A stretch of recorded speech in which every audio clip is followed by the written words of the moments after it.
The North Augusta City Council study session for Monday, April the 24th, 2023 to order.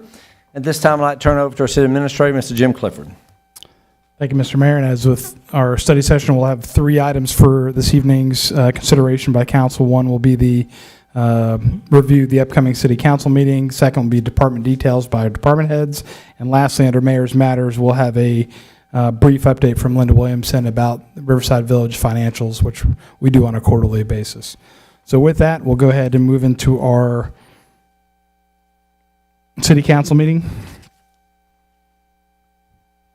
I believe the mayor will be making some proclamations for the 54th Annual Professional Municipal Clerks Week and also for National Travel and Tourism Week. We'll also be recognizing our Employee of the Quarter at that meeting. And then I'll move directly into item number 7 under old business, which is ordinance number 2023-09, which is authorizing and directing the city of North Augusta to enter into an intergovernmental agreement relating to South Carolina local revenue services. Essentially, this is something we've discussed before where the municipal association has standardized their agreements with all municipalities, and that requires an ordinance change for us to enter into that because it changes the names of the funds. It doesn't change the manner in which our fiscal relationship is enacted. It really just gets us streamlined with the rest of the MASC. So ultimately, that's what the council will be considering at the next council meeting. You've already voted unanimously for the first reading of this, and this will be the second reading. But I'll pause for any questions.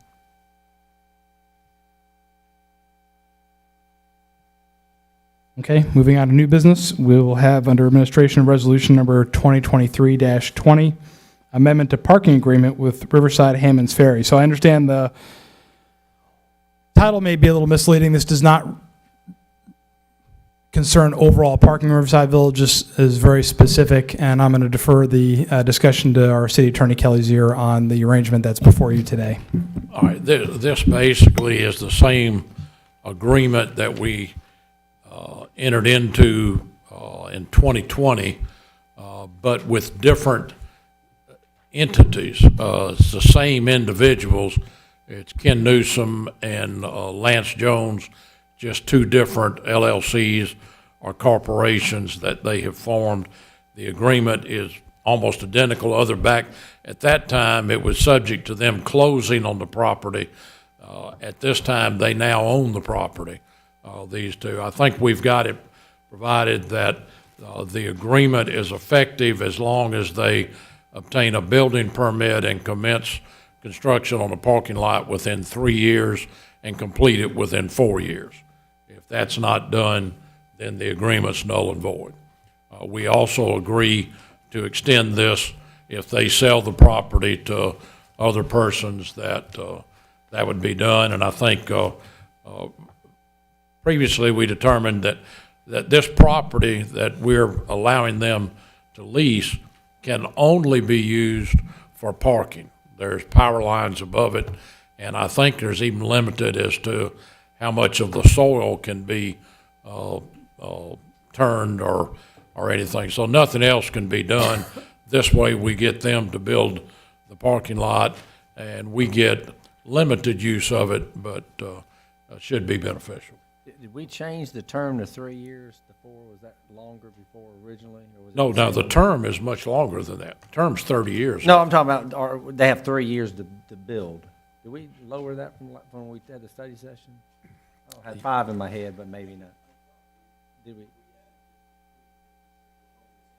Yeah, It was 2. We increased it to 3. We didn't drop it. Okay, I knew we did. So, okay, we went from 2 to 3. Okay, good. Yeah, okay. Not 5 to 3. And they have reviewed this.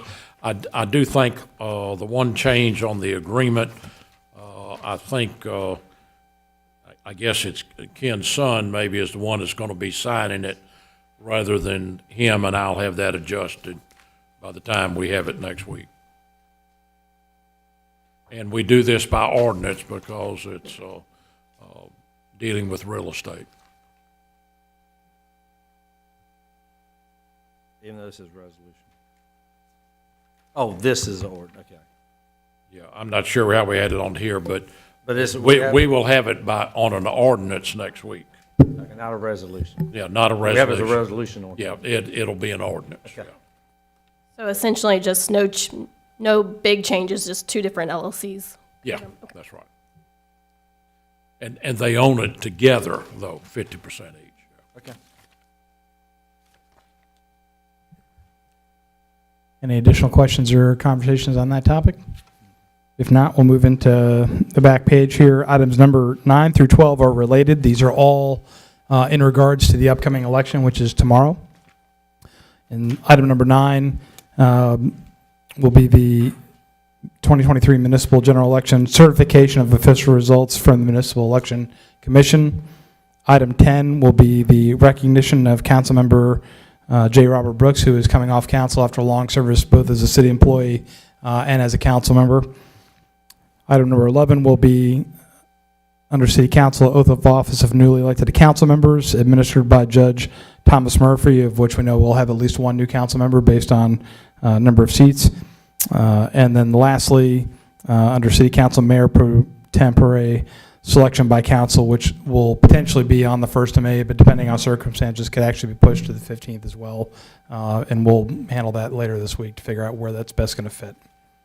And I'll pause for any questions from council members for Well, the only agenda. question I had, and Rachel and I have been talking on and off today about where people vote, because there's been a good bit of confusion. Rachel, do you need to update whatever you found out today, so people can hear? I was going to add that later, Councilwoman, but we can certainly do that now. So we were going to cover that later, but we can certainly do that now. But I just know I've had a bunch of calls, and poor Rachel worked her ears off today. So just be sure that's covered. Thank you. Thank you, Councilwoman. Certainly will. Any council questions on the agenda for next week? If not, we're going to head right into department details, and we'll be led off by Linda Williamson.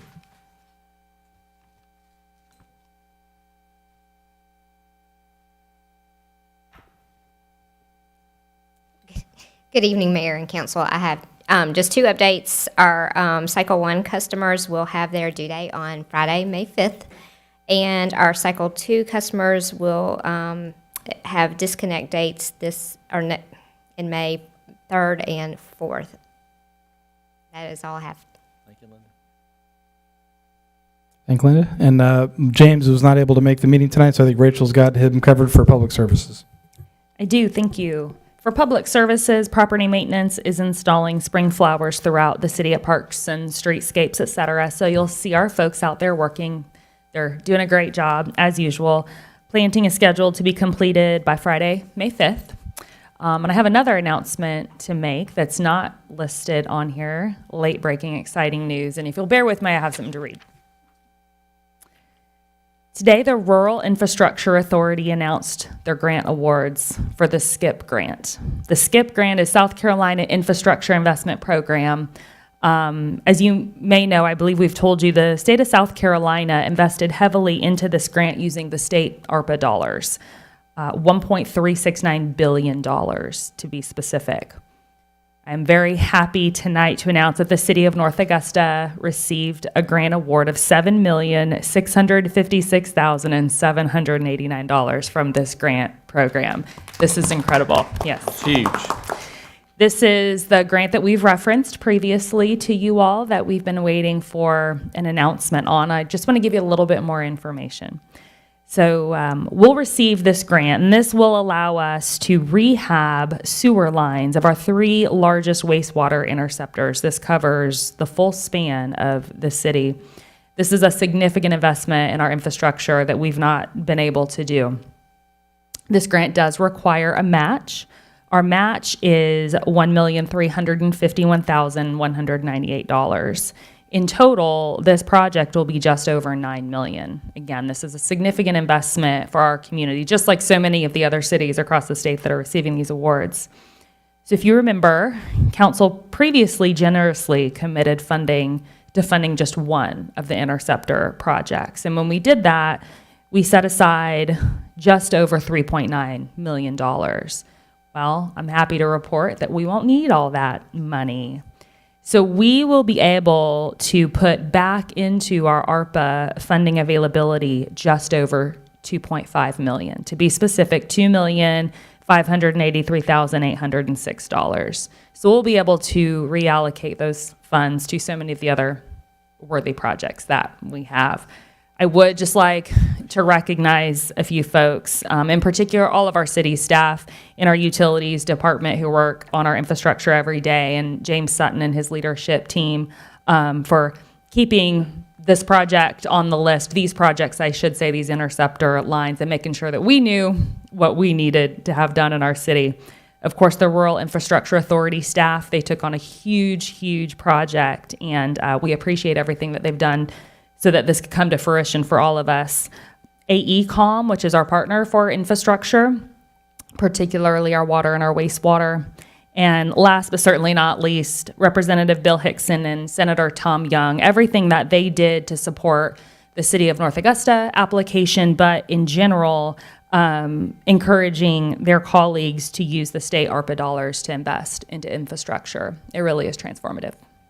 Well, and I think we'll announce it also on Monday too, because we'll have more, again, I think it's so good, we need to announce it again. Absolutely. This came about around 5 o'clock. I will just say that Rachel did not put herself up there, but she has worked tirelessly with James, and of course, Jim has overseen that as well.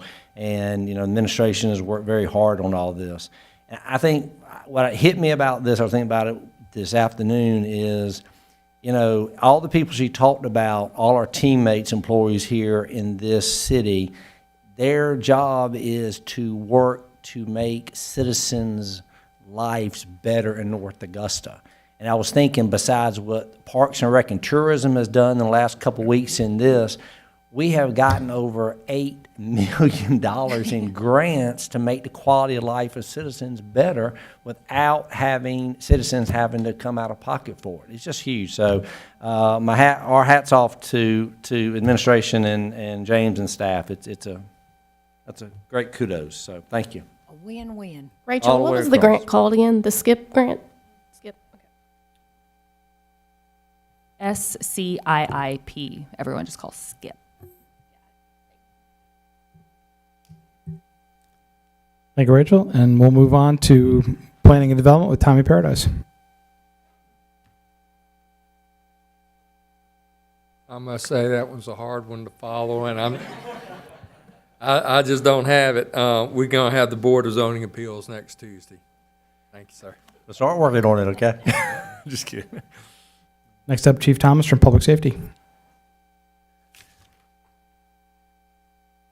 Just a couple things to cover tonight. If council remembers, about maybe 6 weeks ago, we talked to those folks who work on our record rotation. So our traffic division is working on that.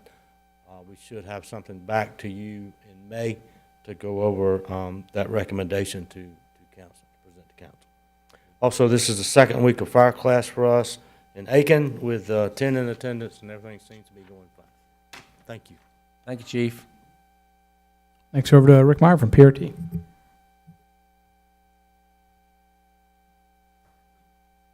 Okay, a PRT team will conduct a pop-up survey event this Thursday evening at the soccer complex. This is on our master plan. We did one this past Thursday at Riverview Park. Mayor Williams was there with us and was a big help, and we encourage any of you, if you can make it out Thursday from 5:30 to 7:30. We also extended our online survey through this Friday.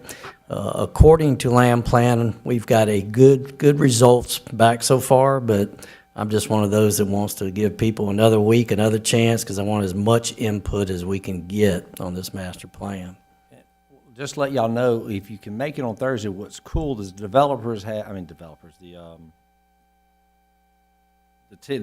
consultants, they have a little piece of paper with a QR code, and literally, we don't have to get them, you can come and fill out, they have a board you punch, but what's great is you can hand these out while they're watching the game, and they can do their phone with the QR code.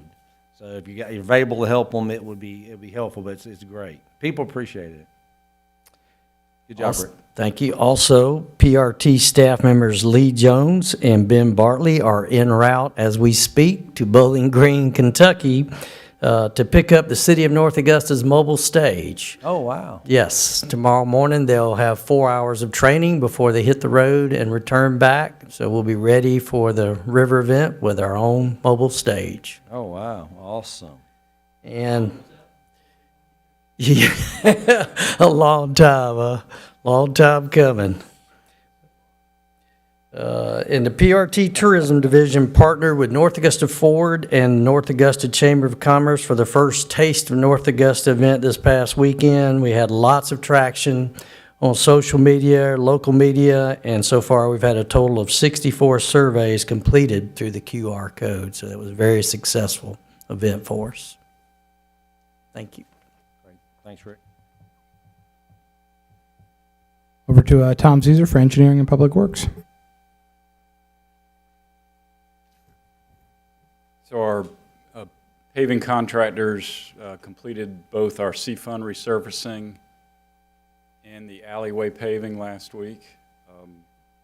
And with the exception I reported last time that Elm Street was part of that contract, and it is, but we ran into a unplanned utility conflict that will delay that work to some future date unknown at this time, but I'll hopefully get that done as soon as possible. And the alleyway paving, again, that was a quick change of contractors, and we literally executed contracts one day, and 2 days later the work was completed. We do expect to have some funds left over from that work, and not enough to do any additional resurfacing, but enough that city crews can work on any of the other alleys that need, just normal potholes or drainage issues or anything, just to improve it to the extent we can with the funding we have on hand. The Bluff Avenue streetscape work is progressing relatively smoothly. We had planned today a pretty significant wastewater diversion to allow some of the storm drainage work to be conducted, and that got pushed back till tomorrow, but it won't affect any wastewater service to any customers. It's basically just a bypass pumping operation to allow that drainage work to proceed. And our utilities department is handling that bypass operation. And then it's a little early, but I just wanted to announce the household hazardous waste collection event sponsored by our stormwater management department is coming up on May 20th. If you haven't already, you should be receiving notices with more details soon. Great. Thanks, Tom. Last but not least, we have Kayla from Human Resources.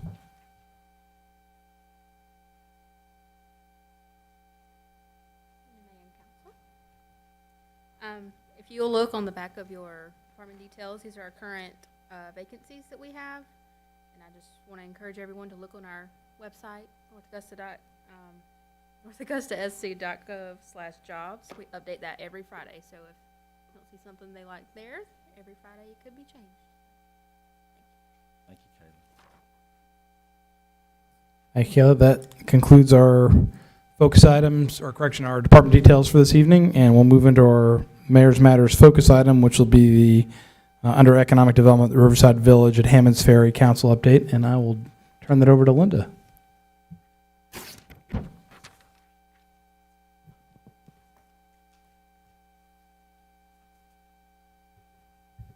All right, good evening. I have our first quarter update for 2023. Like we've said before, we do these on a voluntary basis. The decision back in 2019 was made by council to provide a more timely update on the financing related to the Riverside Village. And this first paragraph of the update discusses that it is voluntary disclosure, and the language used was recommended by our bond counsel to include with the update. You will see this paragraph on all of our updates going forward. The update has been published on EMMA, which is the Electronic Municipal Market Access. This update, along with the previous updates, are available to view at emma.msrb.org and under the North Augusta Public Facilities Corporation.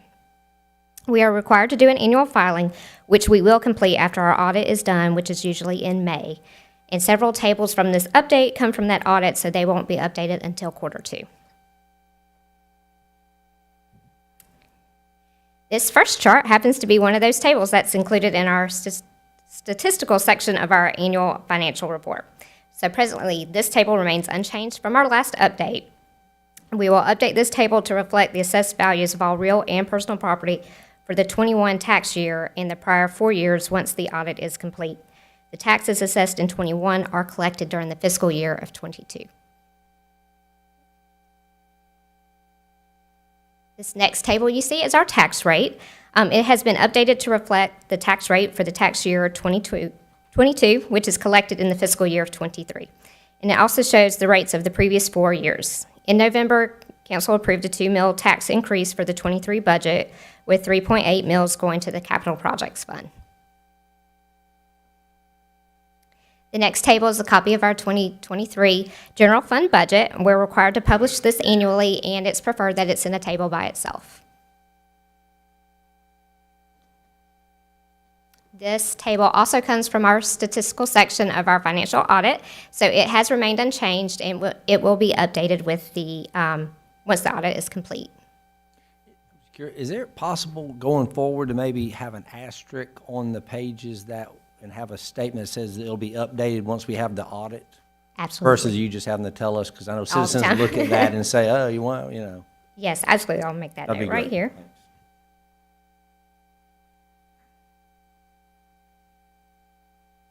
Thanks. Okay.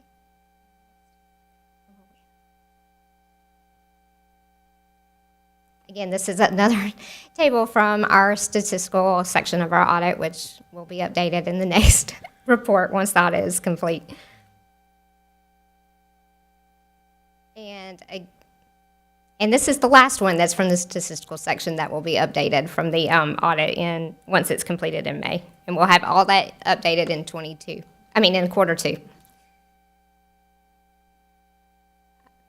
Okay. This is a table. This table shows our general obligation bonds. We have one that we did for the public safety headquarters. This bond was done through referendum, so we still have our entire borrowing capacity of 8% available to us. We did make a principal and interest payment in February on this bond, and that has been reflected in the first quarter 23 number that you see before you. All right, this is our hospitality taxes. As a reminder, we have a 2% hospitality rate, but only 1% is currently designated towards the debt service. The figures for 22 have not been audited yet, but we have collected over $2.3 million in hospitality taxes in the fiscal year of 22. This figure is about 10.2% more than we collected the prior year in 21. For Q1, you'll see that we have collected $589,288 in hospitality taxes. This figure is actually up from our first quarter of 22 as well. It's up by about $75,000, so it's a 14% increase over the first quarter from last year's. So what you can see is we're continuing to see an uptrend for hospitality taxes in the city, so that's great news. Say what you said again about the 14%. That's first quarter Okay. of 2021. It's up 14% from the first quarter in 2022. Good, okay. That's what. Yes, sorry.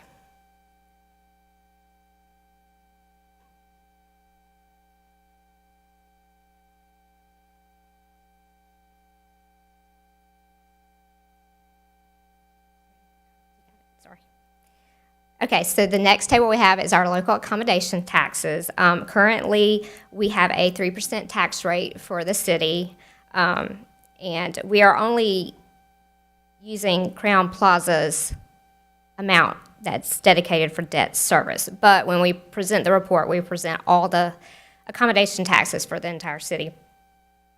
And what you'll see is we have 22 collections were $311,939, which was a 24.75% increase over the 21 collections. For quarter one, we have $51,822, and that is up from the quarter one of 22 collections. The quarter one 22 collections were $45,955. So that is a 12.77% increase from quarter one 22 and what we received in quarter one of 23. Again, we're seeing a positive increase on the accommodation taxes as well as the hospitality.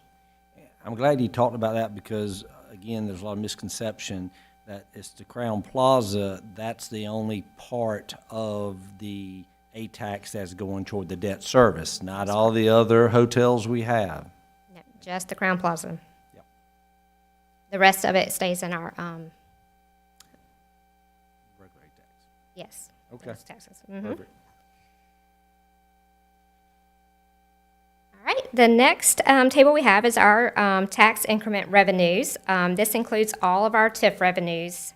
So it's not only the ones that we collect for the city, but also the intergovernmental agreements we have with Aiken County and the school district.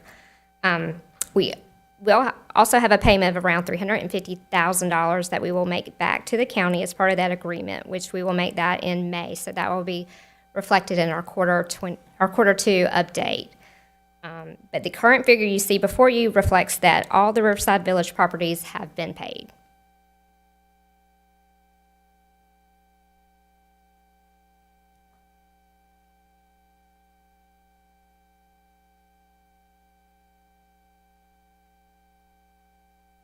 All right, our next table we have, it represents our mid-assessments.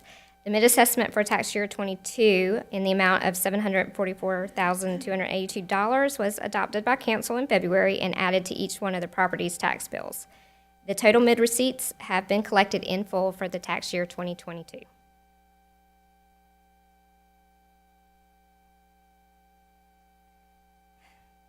The parking revenues. This chart continues to show a negative number. This particular chart also includes the expenses that are related to Riverside Village, and we present that as a net number rather than just the gross revenue amount.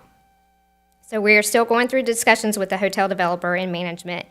We continue to meet our obligations as we see fit, and we're still ironing out whose obligations are what on some other things.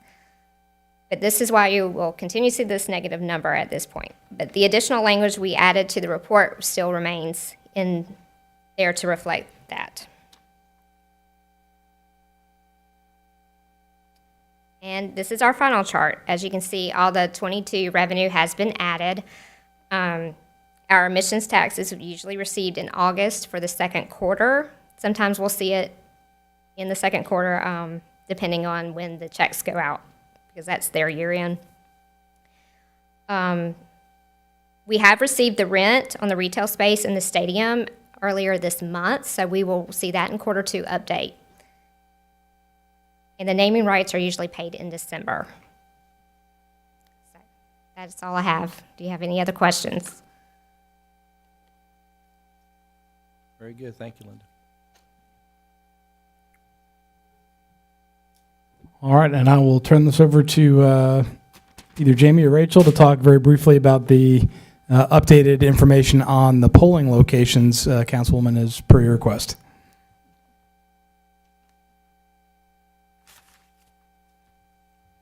So as of this morning, there have been a meeting with the Municipal Election Commission in changing in one of the poll locations, specifically North Augusta Precinct 54. North Augusta Middle School is unable to meet the regulations for the polling place. So we have moved that. We have found another location nearby at Emmanuel Baptist Church, located at 615 Old Edgefield Road. So they have been, we have met there with Aiken County. All of election equipment has been there. They're assigned over there. The Aiken County and the MEC is in conjunction of posting over at the North Augusta Middle School with signage for any North Augusta 54 precincts to move over to the new polling location, as well as the MEC has pushed out a press release as well as notifying the SEC.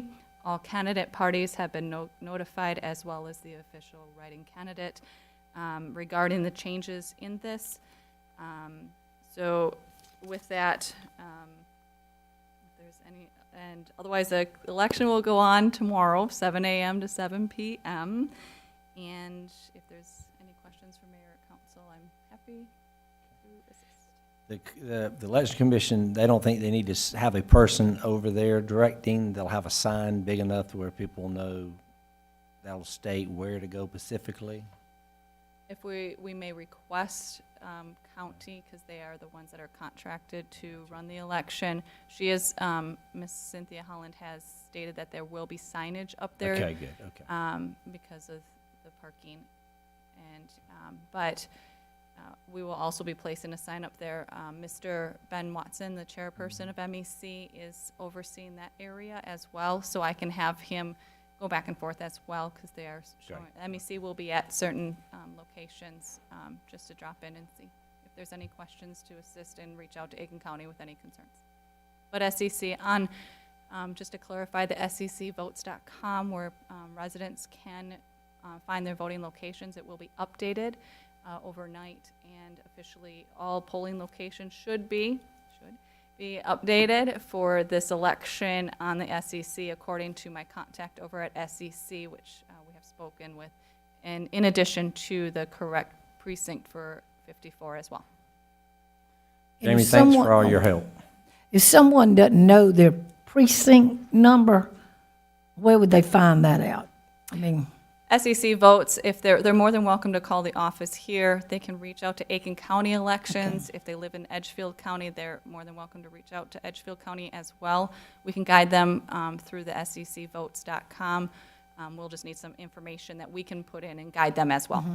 Mm-hmm. But to sum it up, nearly every precinct is open that you would normally vote at, except how many that So are we not have at your normal precincts? So typically for your normal general election that you had in November is a larger amount. I apologize, I do not know that exact number. However, for this election, it is consolidated down to 8 polling locations amongst our precincts, which are consolidated and met with Aiken County, which was publicated in the newspaper as well as readily available on the website. We, other than the North Augusta Middle School, will be now Emmanuel Baptist. So there's 8 polling locations. Yeah, it's like Riverview Park has precincts 28, 29, 55, and 67. You know, Belvedere First Baptist is at Belvedere 9, 44, 62, 74. So there are 4 or 5 of these are going to be in one location. And I'm sorry, I can't hear. Where did you say they would find these at? Website. Our city website, North Augusta. Okay. Front page. Okay. There's a banner that says under News Municipal Election. You click on that. Yeah, right. Yeah. But this is updated as of today at 4 o'clock.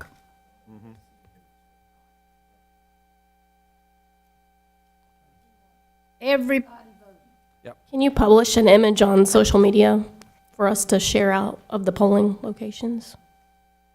Unless it's already been done. I can't remember if I've already done that. It was on my list, but I will. All right, anything else for the good order? All right, just get out the vote. Thank you very much. Anything else on your end? All right, we stand adjourned. Oh, what? Oh, Bob, that's a question. Okay. I about to say you wait long. I thought you were going to jump on earlier. I figured you told it off. I'm holding off. Jim, this has to do with Green Forest neighborhood, where the where the new construction is going on in the back of the neighborhood. It's off of Cadeta Drive. Contractors are parking their vehicles, their private vehicles, that they drive to work on Cadeta Drive instead of parking on the private property, which is where the subdivision is. That's creating some issues for the neighbors in there, backing out of their driveways. And most of the folks that live on that end are senior citizens, and they're requesting that those folks do not park on Cadeta Drive? Why not park on the property of that subdivision? Secondly,